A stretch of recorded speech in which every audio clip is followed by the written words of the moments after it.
ბავშვი რომ შემოყვანა ჩემი შვილი, ეს მეორე შვილს ეხება საკითხი. დაახლოებით ერთ თვეში, ანუ ახალი მოყვანილი მყავდა, მანამდე კერძო ბავშვი დამყავდა და როდესაც გადავიყვანა საჯარო ბავშვი, დაახლოებით ერთ თვეში გვაცნობეს, რომ ეს ბავშვი იყო ავარიულ მდგომარეობაში. შესაბამისად, ახლა არავინ არ ვიცოდით რა მოხდებოდა. დაიხურა ბაღი და დაახლოებით ერთი თვის თავზე გითხრას, რომ ეს ბავშვები უნდა გადანაწილებულიყვნენ 135 ბავშვი.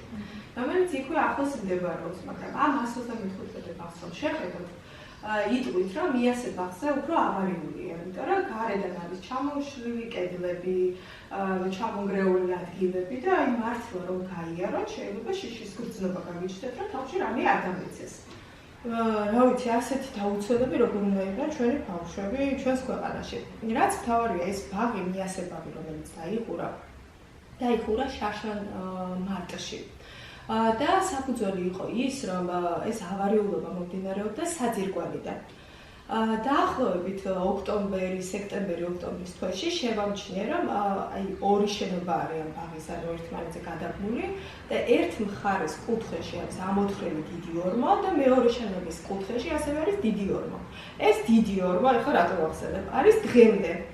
არა, თუ საძირკველს აქვს პრობლემა, ხო წარმოგიდგენიათ, ანუ ამ წლის განმავლობაში გასულ წელსაც რამდენი წვიმა, თოვლი, ყველაფერი იყო და ამ საძირკველში, ესე იგი ამ ორმოებში გროვდება კიდევ უფრო ეს წყლები და რა მდგომარეობაში აყენებს ბაღს.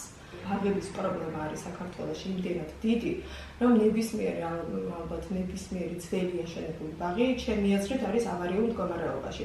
რა თქმა უნდა, არც ერთ მათგანს არ აქვს, ალბათ ნაწილობრივ შეიძლება ზოგიერთ მათგანს აქვს ექსპერტიზა ჩატარებული, მაგრამ ძირითად შემთხვევაში ალბათ ექსპერტიზის დასკვნაც არ აქვს და შესაბამისად არ ვიცით, როგორ ბაღებში დადიან ჩვენი შვილები. თუმცა გარეგნული ნიშნებითაც რო შეაფასოთ ეს ბაღები, მიხვდებით, რომ აი ძალიან ცუდი სიტუაცია არის ჩვენს ქვეყანაში და სამწუხაროდ არავინ არ ფიქრობს ახალი ბაღის აშენებაზე, ან ძველი ბაღების ჩანაცვლებაზე. მიუხედავად იმისა, რომ აი უამრავი კორპუსი შენდება ამ დროს ქვეყანაში და თბილისში კონკრეტულად. ეს არის სახელმწიფოს ვალდებულება და შესაბამისად ხედავთ, რომ სახელმწიფო ამ მიმართულებით ნაკლებად მუშაობს. სხვა პრიორიტეტები აქვს მათ, როგორც ჩანს ბავშვები, ნაკლებად აინტერესებთ. არა და ეს ბავშვებისთვის შესაბამისი გარემო და აღზრდა ასეთ გარემოში აისახება მათ მომავალზე.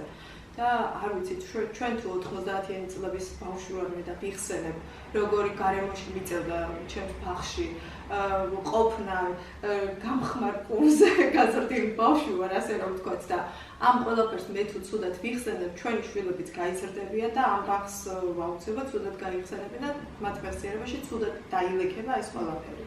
და არ ვიცი, გარდა ამისა, ძალიან არ არის უსაფრთხო გარემო მათთვის და ამ ყველაფერზე უნდა ისრონოს სახელმწიფო და 95 ყველაზე ნორმალური იყო, რომ დავარესებთ მანამდე, გავიკითხე მასწავლებლები, როგორია ინფრასტრუქტურა, როგორია, თან კარგი ის იყო, რომ ეზო აქვს და ეგ იყო ძალიან მნიშვნელოვანი, რომ ბავშვი სულ შენობაში არ იყოს ჩაკეტილი.